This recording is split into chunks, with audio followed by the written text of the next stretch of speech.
going to be over here. Look at us moving all over the place. Hey, welcome back. Look who I have here. So we were talking to Rob Roberts of the Breadsmith, and so I am like, my mouth is watering right now. Smells are free. Yeah, it smells delicious in here. So anyway, this is great. What do you have for us? I mean, we've got Easter coming up, so look at all these treats are going to show up on somebody's Easter table. Golly, I hope so. Otherwise, we made too much. We got a lot of things here today. Some of the stuff we do every day, some things we do every week, a few things we're doing just for this weekend. For example, we have hot cross buns right here in the center, and it's cinnamon, it's orange, it's got a nice little glaze on top. It's a very traditional Easter thing, so it's gone after that. Right here, we have our chocolate babka, and that is an Eastern European treat. It's an almond dough, and it's smeared with butter, and then sprinkled lightly with Vietnamese cassia cinnamon, powdered sugar, rolled up jelly roll style.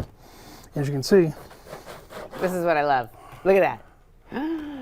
This is loaded with cinnamon.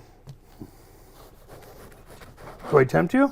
Yeah, you know I haven't had breakfast. I told you that, right? Oh, I never would have thought that. That's perfect. So, oh my gosh. And then I eat the middle out because that's the doughy part. What's the best part? Most butter, most of everything in it. I mean, hello. We do our pull-aparts, and we do those every weekend. We do them typically in white.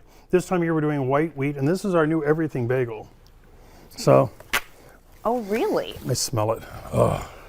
Oh my gosh. It's divine. You don't have to have it with ham, turkey. You can have it with steak, whatever you want. Right. And that's probably that and the white we'll probably do every weekend throughout the year now. Okay. It's just been that popular of a thing. It's Easter. We happen to have some sugar cookies, a little bit of icing on, or a little bit of sugar on them. Nice and pretty. But don't forget the dogs on Easter. We have dog bones. You know, I did. I picked some up. I came that day. The last time you were on, I picked up some dog bones. Oh, I'm sorry I missed you. I know. I asked for you. I tend to hide later in the day. What can I say? Now, every Wednesday, we do a pie bread. And so this is something we do every week. And this week, we just happen to be doing a cherry pie bread. So here's that for you, too. And it is ooey gooey. We make our own filling. As you can see, it's delicious. Oh, yes. What questions do you have of me so far? Oh my gosh. Well, I want to know. I want to know how you come up with all these like unique breads. You know, I mean, we've talked about hot cross buns. Is that a typical bakery, you know, type? Traditional old time, yes. You don't see a lot of it now. It's coming back. It's more of an English thing, is where the hot cross buns came from originally, and it's catching on. It's like, St. Patty's Day in Fargo 20 years ago, there really wasn't much of an effect. Now it's very popular. Yeah. You know, doing an egg bread is something we do every week, and this is our vanilla egg hala, and we're going to have it in the buns as well as in the challah itself. And a challah is a Jewish shape. It means knot. Okay. There's anything's intertwined, and it's absolutely delicious. Let me just smell this. Of course, it has a little bit of cherry pie filling on it, but yeah. The big thing about bread is if it doesn't smell good, it's not going to taste good. Oh my gosh. Well, I mean. Then by the way, we finished with a little bit of an egg wash, so it gives it a nice little shine. Little shine. I love that. So, and everything looks so perfect. That's the other thing. So, I mean, this is like a science when you put these pieces together. I mean, you're obviously, somebody's got to make a dog bone look like a dog bone. You've got croissants, right? Yep. Okay. And then braiding this. I mean, just sometimes they just not turn out right, and you're like, oh no. We've thrown stuff. Have you? Oh yeah. Have you? Okay. Absolutely. Okay. Or we've told people, you know, it didn't quite turn out to you. Is this still acceptable for you? Because it's a handmade, hearth-made product. We've been doing it for almost 20 years. It's a 14,000-pound stone hearth oven that we use. Okay. It's steam injected, so we can do fun things that not everyone else can do in town, or at least not as easily as we can. Right. You know, and some things we've been doing for years. Like this is something we're the first ones in town to do, was the chocolate babka. Okay. So, but we featured it at all the holidays, not just that. By the way, cinnamon buns, Vietnamese cassia cinnamon, then finish off with the Philly cream cheese icing on top. So what's the difference with that cinnamon? Better. It's better. What you'll find is that Vietnamese cassia cinnamon, it's all cassia, it's all from the bark of the cassia tree.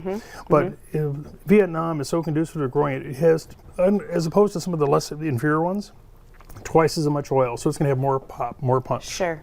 And if you look at it side by side, the Vietnamese is going to look chocolate brown. The other's going to look like a washed out clay by comparison. Nothing against the Indonesians, the Chinese, and like that, but that's what we've always used. And the people we buy it from, they grind it fresh every week before they ship. Okay. We go through about 3 to 5 pounds a week on an average week. Sure. Just cinnamon. Just cinnamon. Yeah, we're going through easily over 5,000 pounds of flour every week. And butter. Oh yeah, I go through. I had to ask about butter. I would guess this week I'll probably go through around 150 pounds. Wow. Oh my gosh. So if you're ever harder for butter, I'm the guy. Yeah. But butter just makes everything better. Better with butter, that's what my dad said. Exactly. Okay, so I want to know, how did you get into baking? I was always kind of a kitchen kid. My mom wasn't much of a baker. It was, gravies, roasts, things like that, fried this, whatever. And in 2001, our family was visiting my parents in St. Louis, and we went over to this bakery and walked in there, and we looked around and thought, this might be a franchise. Well, Breadsmith, we ended up buying it and ended up opening up in October of 2002. It's the anti-McDonald's of the world, because we're all about quality first. If it's not right, we don't serve it. Right. It's like our vanilla is we only use Madagascar vanilla. We only get it from one place because we think it's the highest quality. That's Nielsen Massey. We actually sell some of their extracts in the front of the store. Okay. But we don't compromise. It's like your Christmas breads. When it takes rum, we only use Myers rum.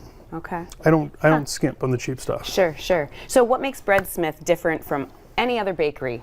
Quality, authenticity of ingredients. We try and do breads from around the world. We were just experimenting one for yesterday for a local chef using spent grains from one of the local breweries. Okay. So I have hopes that they're going to be using it there. Yeah, that's awesome.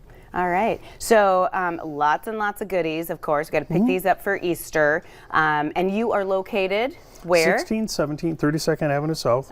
We're at the corner of 17th Street and 32nd Avenue in the South Park Center. Right next to Papa Murphy's, Bodinger Chiropractic, and Best Friend's Closet. We're all in there. Chelsea Lane Hair Salon is in there. Sure. Had a lot of great shops. Yeah, there are. I know where you're located. I've been there. There you go. So awesome. Well, thank you so much, Rob. And I can tell how passionate you are about this. I love this variety. I'm going to eat breakfast now. Absolutely. All right. In my previous job, I always emphasized doing a quality service. So if I thought I was going to buy a business, it had to be quality through and through. And that was one of the big appeals of this to me. That's great. I believe that. It's definitely quality. So thank you so very much for being with us. Awesome. Well, we are going to be right back. We've done some experiments here with some baking, but of course we're going to do some classroom experiments next. So stay tuned.